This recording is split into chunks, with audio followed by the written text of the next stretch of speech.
यह किसी भी अन्य खगोलीय खोज की तरह शुरू हुआ। आकाश सर्वेक्षण में एक शांत चमक सौरमंडल में एक नई वस्तु तेजी से प्रवेश कर रही थी, लेकिन इसके बाद जो हुआ उसने सभी उम्मीदों को चकनाचूर कर दिया। 1 जुलाई 2025 को खगोलविदों ने 3 एटलस नामक एक अंतरतारकीय पिंड का पता लगाया, जो 1,30,000 मील प्रति घंटे की चौंका देने वाली गति से हमारे पड़ोस की ओर बढ़ रहा था। पहली नज़र में यह किसी धूमकेतु जैसा लग रहा था, तेज, चमकीला और बर्फीला। लेकिन जब नासा ने अपने उपकरणों को इसकी ओर केंद्रित किया तो कुछ गड़बड़ थी। वस्तु की पूंछ सामान्य रूप से पीछे नहीं लटक रही थी। यह सूर्य की ओर मुड़ी हुई थी, एक ऐसी दिशा जो न केवल अनुभव के नियमों को चुनौती देती है बल्कि भौतिकी के नियमों को भी चुनौती देती है। सौर विकिरण को हमेशा धूमकेतु की धूल को दूर धकेलना चाहिए, फिर भी यह धूल का गुबार विपरीत दिशा में तेजी से बढ़ रहा था। क्या यह परिप्रेक्ष्य का भ्रम था, डेटा की त्रुटि थी, या कुछ और ही अजीब था? क्योंकि दूरबीनों ने जितना अधिक ध्यान से देखा, यह विसंगति उतनी ही स्पष्ट होती गई। यह पूंछ किसी चट्टान से निकलने वाली गैस और धूल की तरह व्यवहार नहीं कर रही थी, यह किसी धक्के जैसी लग रही थी। और अगर यह सच है, अगर यह पूंछ निष्क्रिय नहीं बल्कि किसी शक्ति से संचालित है, तो 3 आई एटलस केवल दर्शन के लिए नहीं आया है, ये आ रहा है और शायद किसी के नियंत्रण में है। जिस क्षण 3 एटलस ने हमारे सौरमंडल में प्रवेश किया, वैज्ञानिकों को पता चल गया कि उन्हें कुछ दुर्लभ चीज मिली है। अब तक केवल 2 ही अंतरतारकीय अंतरिक्ष यात्री हमारे सौरमंडल से गुजरे थे, 2017 में ओमुआमुआ और 2019 में बोरिस। दोनों ने विवाद खड़ा किया, लेकिन 3 एटलस ने रहस्य के मामले में उन्हें भी पीछे छोड़ दिया। चिली में एटलस सर्वेक्षण ने सबसे पहले इसका संकेत दिया, लेकिन नासा की शुरुआती तस्वीरों ने वैज्ञानिकों को स्तब्ध कर दिया। उस वस्तु की पूंछ, जिसे उसका पंख कहा जाता है, नियमों का पालन नहीं कर रही थी। यह सूर्य से दूर वस्तु के पीछे नहीं जा रही थी, जैसा कि अब तक अध्ययन किए गए हर धूमकेतु में होता है। यह सीधे सूर्य की ओर प्रक्षेपित हो रही थी। अनुभवी धूमकेतु वैज्ञानिक ब्राइस बोलन ने इसे सूर्य की ओर धब्बों जैसा बताया और कहा कि रिकॉर्ड में दर्ज किसी भी चीज से इसका कोई मेल नहीं है। जेमिनी साउथ और लेल वेधशाला ने इस विसंगति की पुष्टि की। हर तस्वीर में एक ही चीज दिखाई दी, एक लगातार घना जेट जो गलत दिशा में गति कर रहा था। सौर विकिरण का दबाव प्रकृति की अदृश्य हवा को, हर चीज को सूर्य से दूर धकेलना चाहिए, लेकिन यह धूल फोटोनों के प्रवाह के विपरीत दिशा में हवा में धकेली जा रही थी, जो धूमकेतु के व्यवहार के सबसे बुनियादी नियमों का उल्लंघन कर रही थी। कक्षीय आंकड़ों ने स्थिति को और भी जटिल बना दिया। एक प्रतिगामी पथ लगभग पृथ्वी की कक्षा के समानांतर था, जिसकी उत्केंद्रता 6 से अधिक थी, जिसका अर्थ था कि यह केवल सूर्य से अलग नहीं था। यह हमारे सौरमंडल को एक ब्लेड की तरह चीरता हुआ आगे बढ़ रहा था, मानो पृथ्वी के सभी नियमों को अनदेखा कर रहा हो। जुलाई के अंत तक हबल अंतरिक्ष दूरबीन ने भी इसे स्थिर कर लिया था और सूर्य की ओर बढ़ते हुए उसी संकरे चाप की उच्च रिजोल्यूशन वाली छवियां खींची थीं, जो कभी आकार नहीं बदल रहा था, कभी कमजोर नहीं हो रहा था। और अचानक वैज्ञानिक चर्चाओं में एक चौंकाने वाला विचार घर करने लगा। क्या होगा अगर यह कहानी बिल्कुल भी ना हो? जब जेम्स वेब स्पेस टेलीस्कोप ने इस पिंड का स्पेक्ट्रल विश्लेषण किया तो रहस्य और गहरा गया। जो कुछ उसने पाया वह न केवल असामान्य था बल्कि अभूतपूर्व था। हमारे सौरमंडल में धूमकेतुओं में आमतौर पर जल वाष्प की प्रधानता होती है और थोड़ी मात्रा में कार्बन डाइऑक्साइड होती है। 3 आई एटलस ने इस अनुपात को पूरी तरह उलट दिया। इसमें कार्बन डाइऑक्साइड और जल का अनुपात 8:1 था, जो सौरमंडल के सामान्य अनुपात से 4 मानक विचलन अधिक था। केवल एक अन्य ज्ञात धूमकेतु ही इसके करीब पहुंचा था और उसे भी अपवाद माना जाता था। यह केवल अजीब रसायन विज्ञान नहीं था, यह अलौकिक था। शाब्दिक रूप से इन अनुपातों से संकेत मिलता है कि 3 एटलस का निर्माण एक बिल्कुल अलग प्रकार के ग्रहीय वातावरण में हुआ था, जहां CO2 जम जाता है जबकि पानी फंसा रहता है। लेकिन यह एकमात्र आश्चर्य नहीं था। चिली में स्थित विशाल दूरबीन ने परमाणु निकल की महत्वपूर्ण मात्रा का पता लगाया, एक ऐसी धातु जो इतनी मात्रा में शायद ही कभी देखी जाती है जब तक कि कोई असामान्य घटना न हो रही हो। इससे भी अधिक आश्चर्यजनक बात यह थी कि लौह वाष्प नहीं थी, जो सौरमंडल के धूमकेतुओं में लगभग हमेशा निकल के साथ पाई जाती है। यह केवल तत्वों का एक अलग मिश्रण नहीं था, यह एक बिल्कुल अलग रासायनिक संरचना थी, ऐसी संरचना जो हमारे आकाश में अब तक आए किसी भी प्राकृतिक पिंड में नहीं देखी गई थी। और जब आप इसे वस्तु की गति, उसके धुएं के गुबार की दिशा और उसकी पूंछ के आकार के साथ मिलाते हैं तो आपको एक धूमकेतु नहीं मिलता। आपको एक ऐसी प्रणाली मिलती है जो किसी चट्टान की बजाय एक मशीन की तरह व्यवहार करती है। कार्बन डाइऑक्साइड का उत्सर्जन अनियमित नहीं था। यह केंद्रित, स्थिर और इतना जोरदार था कि वस्तु के पथ को बदल रहा था, ठीक प्रणोदन की तरह। यहीं से चीजें विचित्रता के दायरे से निकलकर चिंताजनक स्थिति में प्रवेश करती हैं।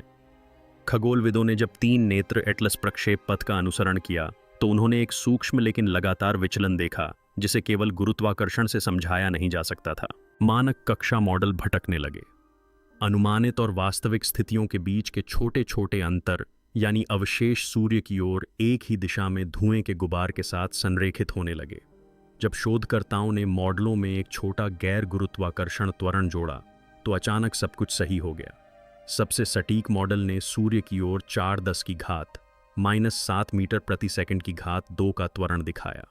यह अंतर छोटा था, लेकिन कुछ हफ्तों में वस्तु के पथ को हजारों किलोमीटर तक बदलने के लिए पर्याप्त था। यह अंतरिक्ष यान के आयन थ्रस्टर्स द्वारा लगाए गए बल के बराबर था। और समानता यहीं खत्म नहीं हुई। एक आयन इंजन की तरह धुएं का गुबार संकरा स्तंभ नुमा था और धूल की तरह फैला हुआ नहीं था। पदार्थ न तो फूला हुआ था और न ही अव्यवस्थित। यह घना भारी था और एक ठोस संरचना में था। सरल शब्दों में धुएं का गुबार कृत्रिम प्रतीत होता था। वही साहसिक सिद्धांतों को सामने रखने से कभी न कतराने वाले एवी लोबे ने प्रस्ताव दिया कि यदि कोई एलियन प्रोब अपनी गति धीमी कर रहा होता तो वह ठीक इसी तरह करता, सूर्य के पेरिहेलियन पर इंजन चलाकर ओबर्ट प्रभाव का उपयोग करते हुए गति को अधिकतम करता। और चिंताजनक बात यह है कि 3 एटलस ठीक यही कर रहा है। आंकड़े झूठ नहीं बोलते। प्राकृतिक ऊर्ध्वपातन से इतनी दिशात्मक शक्ति उत्पन्न नहीं हो सकती।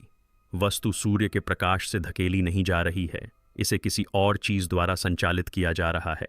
और अब हम कहानी के सबसे अहम मोड़ पर पहुंचते हैं। 30 अक्टूबर 2025 को 3 एटलस सूर्य के पीछे से गुजरेंगे और पृथ्वी पर मौजूद सभी दूरबीनों से ओझल हो जाएंगे। इसे सौर संयोजन कहा जाता है, एक ऐसा समय जब रेडियो सिग्नल अवरुद्ध हो जाते हैं और दृश्य ट्रैकिंग असंभव हो जाती है। दूसरे शब्दों में, यह किसी भी गतिविधि को छिपाने का सबसे उपयुक्त समय है। यदि यह वस्तु किसी गति से चल रही है, यदि यह बुद्धिमान है या स्वायत्त भी है, तो यही वह समय है जब यह सक्रिय होगी। सूर्य के पीछे रहते हुए पथ में होने वाला बदलाव तब तक पता नहीं चलेगा जब तक वह सूर्य से बाहर नहीं आ जाता, और उस समय वह पूरी तरह से एक नए पथ पर हो सकता है और समय इससे अधिक संदिग्ध नहीं हो सकता। सभी प्रमुख ग्रह रक्षा दल इस पर नजर रख रहे हैं। सूर्य के साथ संयोजन से पहले का पथ इस वस्तु को मंगल, शुक्र और बृहस्पति के निकट एक सटीक क्रम में दिखाता है, जिसकी संभावना 20,000 में 1 से भी कम है। इसकी कक्षा की विलक्षणता केवल असीमित ही नहीं है, बल्कि यह लगभग एक सीधी रेखा है जो अंतरतारकीय वस्तुओं के लिए सामान्य से 6 गुना अधिक है। यह अंतरिक्ष मलबे का सामान्य अव्यवस्थित प्रवाह नहीं है। यह नियंत्रित, सुनियोजित और एक अनदेखे क्षेत्र की ओर बढ़ रहा है। सूर्य के पर्दे के पीछे कुछ भी हो सकता है, और जब यह फिर से प्रकट होगा तो दुनिया सांस रोककर देखेगी कि क्या यह अभी भी नियमों का पालन करता है या कोई ऐसी योजना का खुलासा करता है जिसकी किसी ने कल्पना भी नहीं की थी। जैसे जैसे दिन बीतते गए और 3 एटलस अपने पेरिहेलियन के करीब पहुंचता गया, दुनिया भर के वैज्ञानिकों का ध्यान उस चीज पर केंद्रित हो गया जो अब तक इस जांच के दायरे से बाहर थी। वह थी धुएं के गुबार की संरचना। JWST के स्पेक्ट्रोग्राफ केवल प्रकाश एकत्र नहीं कर रहे थे, वे इस आगंतुक के रासायनिक स्वरूप का विश्लेषण कर रहे थे, और उन्होंने जो खोजा उससे रहस्य और गहरा गया। स्पेक्ट्रम में सामान्य धूल के गुबार की तरह अव्यवस्थित संकेत नहीं दिखे। इसके बजाय इसने कुछ केंद्रित, यहां तक कि सुनियोजित चीज का खुलासा किया। हस्ताक्षर में मोनोएर्जेटिक कणों का प्रभुत्व था, न कि गैस उत्सर्जन से अपेक्षित वेगों और तत्वों का मिश्रण, लेकिन गति की एक स्थिर संकीर्ण सीमा। यह आयन प्रणोदन की एक विशिष्ट विशेषता है, जहां आवेशित कणों को एक समान धाराओं में त्वरित किया जाता है। हालांकि मानव निर्मित आयन ड्राइव में उपयोग होने वाला विशिष्ट प्रणोदक जेनॉन नहीं पाया गया, लेकिन CO2 और परमाणु निकल की उपस्थिति निर्विवाद थी, जो दोनों ही उपयुक्त परिस्थितियों में आयनित हो सकते हैं। अनुपात सटीक थे, फैलाव कम था, और जेट का दिशात्मक सदिश गैर गुरुत्वाकर्षण त्वरण से पूरी तरह मेल खाता था। ऐसा लग रहा था मानो वस्तु नियंत्रित बल उत्पन्न कर रही हो, संयोग से नहीं बल्कि किसी उद्देश्य से। और यदि यह सच है तो प्रश्न केवल यह नहीं है कि यह क्या कर रहा है, बल्कि ये है कि ये अभी ऐसा क्यों कर रहा है। 3 एटलस पिंडों का पथ पहले से ही उम्मीदों से परे था, लेकिन जैसे जैसे कक्षीय विश्लेषकों ने इसके उड़ान पथ का गहराई से अध्ययन किया, उन्हें जो मिला वह सांख्यिकीय रूप से लगभग असंभव था। यह अंतरतारकीय पिंड केवल गुजर नहीं रहा था, यह एक ब्रह्मांडीय सुई की तरह था। 3 अक्टूबर को मंगल के पास से, फिर नवंबर में शुक्र के पास से और उसके बाद मार्च में बृहस्पति के पास से गुजरा। प्रत्येक पारगमन संकीर्ण कक्षीय समय सीमाओं के भीतर हुआ। किसी यादृच्छिक अंतरतारकीय पिंड द्वारा लगातार 3 ग्रहों के साथ इतनी सटीकता से संरेखित होने की संभावना 20,000 में से 1 से भी कम आंकी गई, और यह महज नज़दीकी का मामला नहीं था। 3 आंखों वाले एटलस के आने का कोण उसे क्रांति वृत्त के 5 डिग्री के भीतर ले आया, जो लगभग पृथ्वी के कक्षीय तल के समानांतर था। यह एक ऐसा गलियारा है जिसका उपयोग प्राकृतिक अंतरतारकीय मलबा शायद ही कभी करता है, जो आमतौर पर तीव्र कोणों से नीचे गिरता है। यह पैटर्न किसी संयोग से ज्यादा एक उड़ान योजना जैसा लग रहा था। जेपीएल के कुछ मिशन योजनाकारों ने गुरुत्वाकर्षण सहायता अनुक्रम के बारे में दबी आवाज में बात की, जिसका उपयोग मानव अंतरिक्ष यान न्यूनतम ईंधन के साथ वेग बढ़ाने या घटाने के लिए करते हैं। हालांकि इस मामले में वस्तु दूर जाती हुई नहीं लग रही थी, यह धीमी हो रही थी, मानो किसी स्थिर कक्षा में प्रवेश करने की तैयारी कर रही हो। और अगर आप इस पैंतरेबाजी को छिपाना चाहते तो आप सौर संयोजन की प्रतीक्षा करते, ठीक वैसे ही जैसे 3 आंखों वाला एटलस अभी कर रहा है। प्रयोगशालाओं में सुपर कंप्यूटर लगातार चल रहे थे, लाखों सिमुलेशन कर रहे थे और 3 एटलस को ज्ञात मॉडलों में फिट करने की कोशिश कर रहे थे। धूल की गतिशीलता, गैस का ऊर्ध्वपातन, घूर्णी जेट तापीय विखंडन, कुछ भी कारगर नहीं हुआ। धूमकेतु के मानक गैस उत्सर्जन एल्गोरिदम सूर्य की ओर निकलने वाले धुएं की स्थिरता को दोहरा नहीं सके, न ही वस्तु के स्थिर और निरंतर त्वरण वेक्टर की व्याख्या कर सके। माइनर प्लैनेट सेंटर की टीम ने सामान्य से कहीं ज्यादा जटिल मापदंडों में बदलाव करना शुरू कर दिया और दिशात्मक थ्रस्ट, एनोट्रॉपिक द्रव्यमान हानि और इंजन जैसे फीडबैक लूप जैसे ऐसे चर शामिल किए जिनकी पहले कभी जरूरत नहीं पड़ी थी। जब उन्होंने प्रणोदन जैसे जेट के रूप में बड़े कणों के केंद्रित उत्सर्जन को माना, तभी आंकड़े समझ में आने लगे। फिर भी इस अधूरे समाधान के बावजूद एक परेशान करने वाली सच्चाई बनी रही। मॉडल तभी काम करने लगे जब उन्होंने यादृच्छिकता के विचार को त्याग दिया। जैसे ही उन्होंने उद्देश्य को शामिल किया, सब कुछ ठीक हो गया। कक्षा एकदम सटीक बैठ गई, द्रव्यमान हानि की दरें मेल खाने लगीं, त्वरण पूर्वानुमान योग्य हो गया। लेकिन इससे एक नई समस्या उत्पन्न हो गई, क्योंकि जब आप किसी वस्तु का इस तरह से मॉडल बनाना शुरू करते हैं जैसे कि वह स्वयं तय कर रही हो कि उसे कहाँ जाना है, तो आप प्राकृतिक विज्ञान की सीमा से बाहर निकलकर एक ऐसे क्षेत्र में प्रवेश कर जाते हैं जिसे संभालने के लिए कोई खगोल शास्त्री प्रशिक्षित नहीं होता। एक ऐसा क्षेत्र जो पीछे मुड़कर देखता है। और फिर सन्नाटा छा गया। जैसे जैसे एटलस तारामंडल सूर्य के करीब आता गया, दुनिया भर के दूरबीनों का फोकस टूटने लगा। यह खराबी के कारण नहीं, बल्कि इसलिए हुआ क्योंकि वह वस्तु धुंधली पड़ने लगी थी। किसी मरते हुए धूमकेतु की तरह धुंधला नहीं, बल्कि चुनिंदा रूप से। कुछ तरंग दैर्ध्यों पर इसकी परावर्तनशीलता कम हो रही थी और अवलोकन कोण के आधार पर इसका रंग बदल रहा था।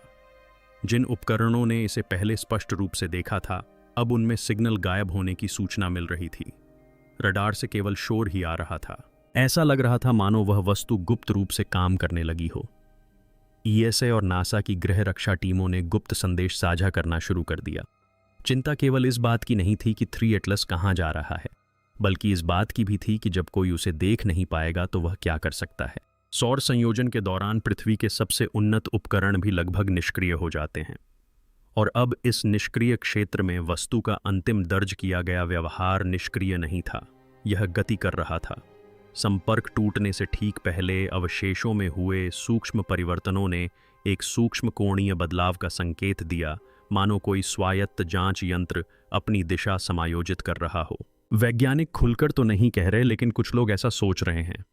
क्या हो सकता है कि 3 एटलस यहाँ यूं ही ना आया हो? क्या हो सकता है कि इसे खोजा जाना तय था, लेकिन तभी जब हम इसे वास्तव में समझने के लिए तैयार हों। सैकड़ों स्थिति संबंधी लॉग और कक्षीय पुनर्निर्माणों के बाद जेट प्रोपल्शन प्रयोगशाला के शोधकर्ताओं ने डेटा प्रवाह में गहराई से छिपी एक सूक्ष्म लेकिन लगातार विसंगति को देखना शुरू किया। अब उनका ध्यान केवल त्वरण पर ही नहीं था, बल्कि समरूपता पर भी था। जब उन्होंने 3 आंखों वाले एटलस के प्रक्षेप पथ को क्रांति वृत्त के पार प्रतिबिंबित किया और उसकी गति के कारण समय फैलाव को ठीक किया, तो उन्हें एक पैटर्न मिला। उसके वर्तमान पथ और ऐतिहासिक अंतरतारकीय वस्तुओं के बीच एक ज्यामितीय संबंध। कुछ दिशा सूचक तरंगें पिछले दिशा सूचक तरंगों से लगभग पूरी तरह मेल खा रही थीं, मानो किसी निश्चित मार्ग का अनुसरण कर रही हों, एक प्रकार का ब्रह्मांडीय राजमार्ग जिसका उपयोग अदृश्य यात्री करते हों। यह केवल कक्षीय यांत्रिकी नहीं थी, यह योजना की छाप जैसा लग रहा था। यह एक डिज़ाइन भाषा की प्रतिध्वनि थी।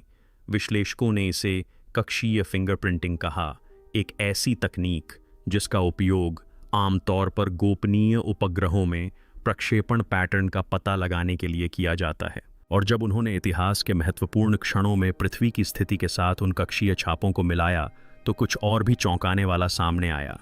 ये संरेखण यादृच्छिक नहीं थे, वास्तव में वे समय से बंधे हुए प्रतीत होते थे।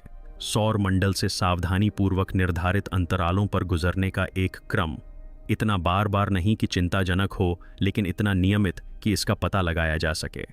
क्या यह एटलस एक बड़े जाल का एक हिस्सा हो सकता है, एक ऐसी विशाल समय रेखा का हिस्सा जिसकी झलक हमें अभी अभी मिली है? और इससे भी महत्वपूर्ण बात यह है कि जब पैटर्न पूरा हो जाता है तो क्या होता है? 3 एटलस क्या दर्शा सकते हैं?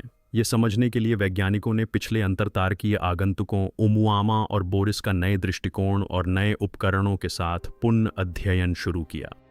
ओमुआमा, जिसे कभी एक अजीब आकार की चट्टान मानकर खारिज कर दिया गया था, अचानक एक शुभ संकेत प्रतीत होने लगा। इसका अस्पष्ट त्वरण, गतिविधि की कमी और पैनकेक जैसा आकार जब 3 आंखों वाले एटलस के व्यवहार के परिप्रेक्ष्य में देखा गया तो एक संयोग से कहीं अधिक चरण एक जैसा प्रतीत हुआ। रासायनिक दृष्टि से अधिक परिचित होने के बावजूद बोरोसॉफ्ट 2 बहुत तेज गति से चलता था और इसमें ऐसे अनूठे स्पेक्ट्रल चिन्ह थे जो अब तक दोबारा नहीं देखे गए थे। कुछ खगोल भौतिकविदों ने एक सिद्धांत प्रस्तावित करना शुरू कर दिया। क्या होगा यदि ये वस्तुएं अलग अलग घटनाएं न होकर एक क्रम हो? प्रत्येक वस्तु एक अलग परीक्षण, एक अलग सुराग प्रस्तुत करती हो, मानो समय के साथ बिखरे हुए सुराग। एमयूए ने आकार और गति की समस्या प्रस्तुत की। बोरोसोव ने हमारे रसायन विज्ञान के मॉडलों को चुनौती दी। 3 नेत्रों वाला एटलस।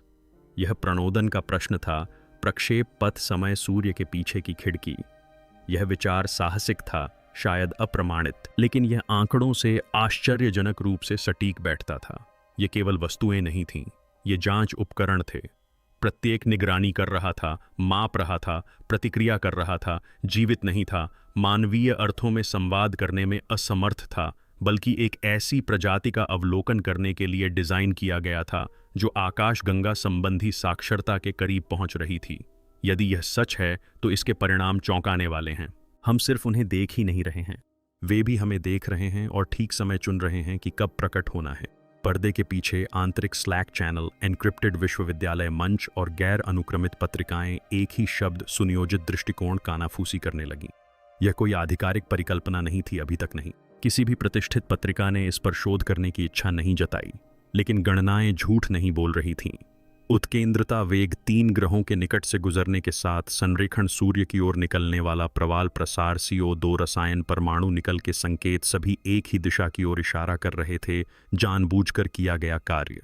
जब पृथ्वी के संयोजन ब्लैकआउट के साथ पेरिहेलियन के सटीक समय को ध्यान में रखा जाता है तो सिद्धांत को बल मिलता है। कुछ लोग तो ओबेरित पैंतरेबाजी के समय को जिज्ञासावश नहीं बल्कि एक रणनीति के रूप में संदर्भित करने लगे।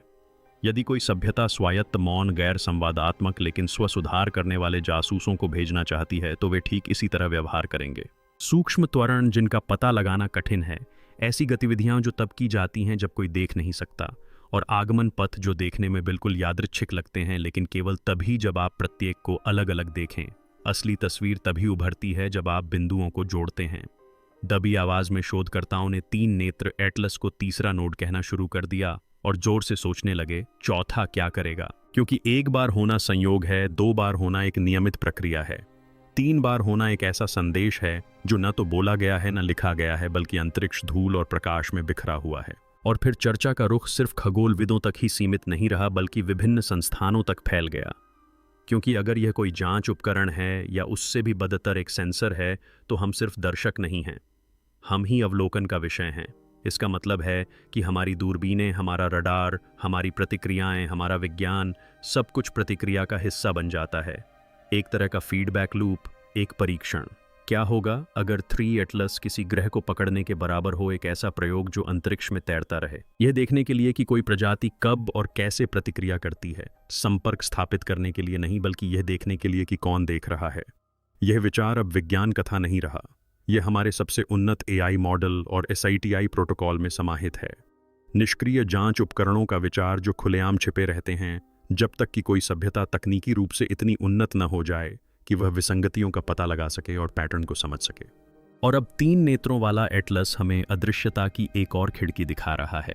सूर्य के पीछे एक पल, एक ब्रह्मांडीय पर्दा, जहां आगे क्या होगा ये शायद हमारे नियंत्रण में न हो, क्योंकि शायद अब हम प्रयोगकर्ता नहीं हैं, हम ही प्रयोग हैं। और शायद इसीलिए इसकी पूंछ प्रणोदन जैसी दिखती है, क्योंकि ये भाग नहीं रहा है बल्कि संकेत दे रहा है। और इसे अभी देखने से भी ज्यादा बेचैन करने वाली बात ये एहसास है कि ये हमें कब से देख रहा है। जैसे जैसे अंतर्राष्ट्रीय खगोलीय समुदाय ने 3 नेत्र एटलस का पुनर्मूल्यांकन किया, एक चिंताजनक पैटर्न उभरने लगा जो स्वयं वस्तु में नहीं बल्कि उसके द्वारा हम पर पड़ने वाले प्रभाव में था। दक्षिण अमेरिका, यूरोप और ऑस्ट्रेलिया की वेधशालाओं से प्राप्त रिपोर्टों में उनके ट्रैकिंग सिस्टम में समान व्यवहार देखने को मिला। 3i एटलस का अवलोकन करते समय असामान्य गड़बड़ियां थोड़े समय के लिए, लेकिन बार बार होने वाला सिग्नल लॉस और डेटा ट्रांसमिशन में अस्पष्ट देरी देखी गई। ये यांत्रिक खराबी नहीं थी, ये गड़बड़ियां केवल इसी वस्तु पर फोकस करने पर होती थीं।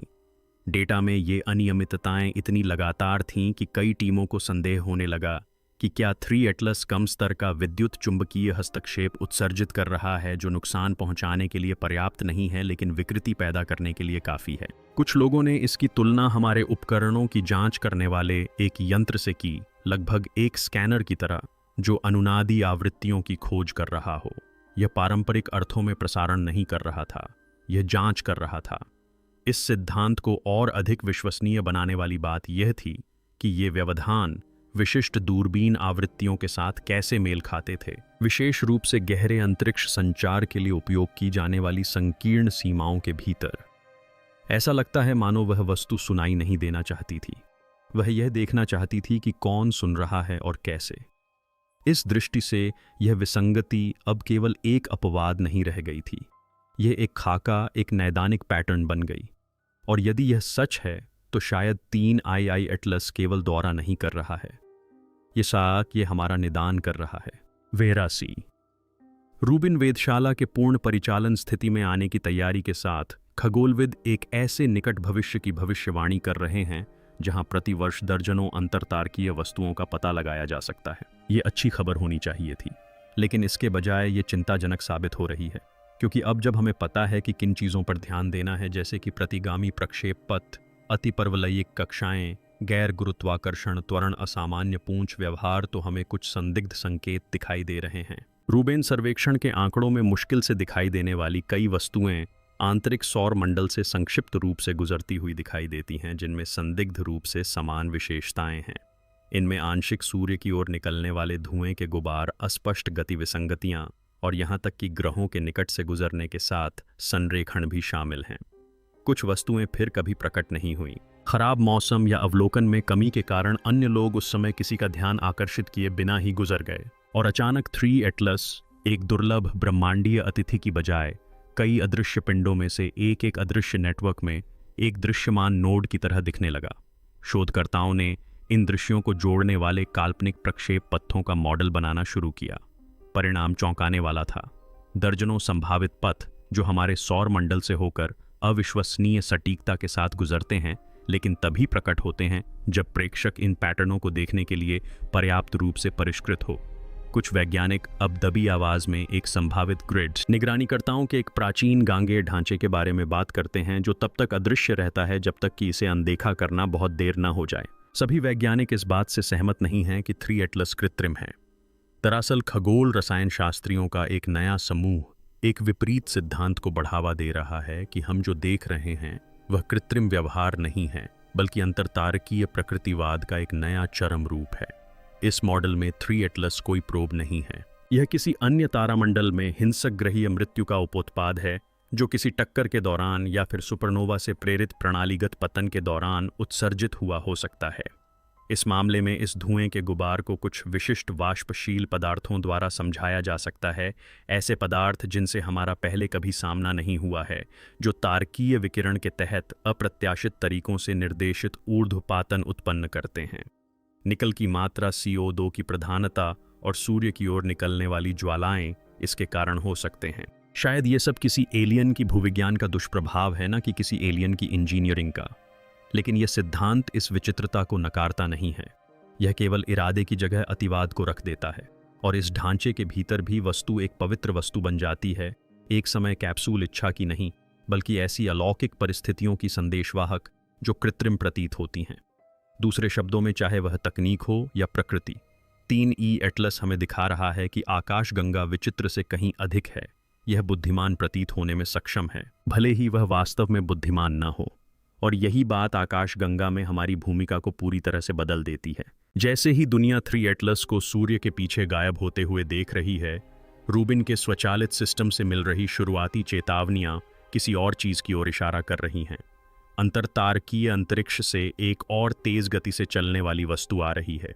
इसकी कक्षा अभी तक निश्चित नहीं है, लेकिन इसका प्रक्षेप पथ तीव्र है और प्रारंभिक चमक वक्र एक ऐसे केंद्रक का संकेत देते हैं जिसमें कोई कोमा नहीं है, एक शांत घुसपैठिया, कोई पूंछ नहीं, कोई ज्वाला नहीं, बस एक शांत ठंडी गति से आ रहा है। वैज्ञानिक इसे नाम देने के लिए जी तोड़ मेहनत कर रहे हैं। क्या यह फोरे नाम का तारा हो सकता है? और अगर ऐसा है तो यह क्या लेकर आएगा? क्या यह मुआ की तरह शांत होगा, बोरोस की तरह उग्र होगा, या 3 एटलस की तरह सटीक और असंभव होगा? समय ही डरावना है। सांख्यिकीय रूप से एक दशक में ऐसे 3 अद्वितीय अंतरतारकीय आगंतुकों का होना लगभग असंभव है। 5 वर्षों के भीतर 4 का होना तो और भी मुश्किल है, जब तक कि हम पहले सही जगहों पर खोजबीन नहीं कर रहे थे। रूबेन के पूर्वानुमान और नई AI सहायता प्राप्त कक्षीय विसंगति डिटेक्टरों से आने वाले तूफान का संकेत मिलता है। डेटा की एक ऐसी तीव्र लहर जो ग्रहों की गतिशीलता के हर मौजूदा मॉडल को ध्वस्त कर देगी। कुछ लोगों का मानना है कि यही असली कहानी है। 3 एटलस सिर्फ एक संदेश नहीं है, यह एक घोषणा है, एक प्रस्तावना है। ये उस तरह का संकेत है जो प्रजातियां तब छोड़ती हैं जब वे संपर्क स्थापित करने वाली होती हैं, या यह सुनिश्चित करने वाली होती हैं कि आप आगे आने वाली चीज़ों के लिए तैयार हैं।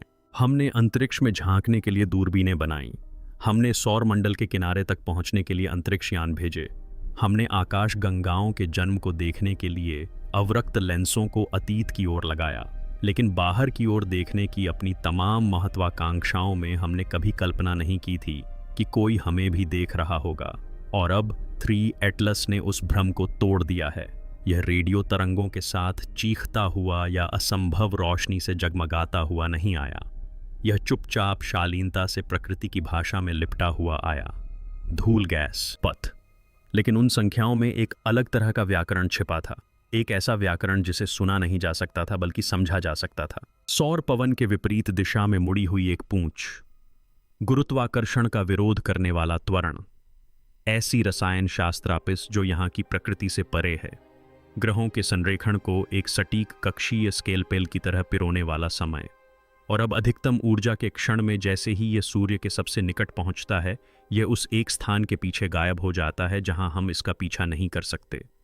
उस पर्दे के पीछे क्या होता है? शायद कुछ नहीं, शायद सब कुछ, क्योंकि उस छाया की खामोशी में हमारी परीक्षा आग आक्रमण या आकाश में संदेशों से नहीं, बल्कि पैटर्न, सुरागों और बस इतनी सी हलचल से ली जा रही है जिससे पता चले कि हम ध्यान दे रहे हैं या नहीं।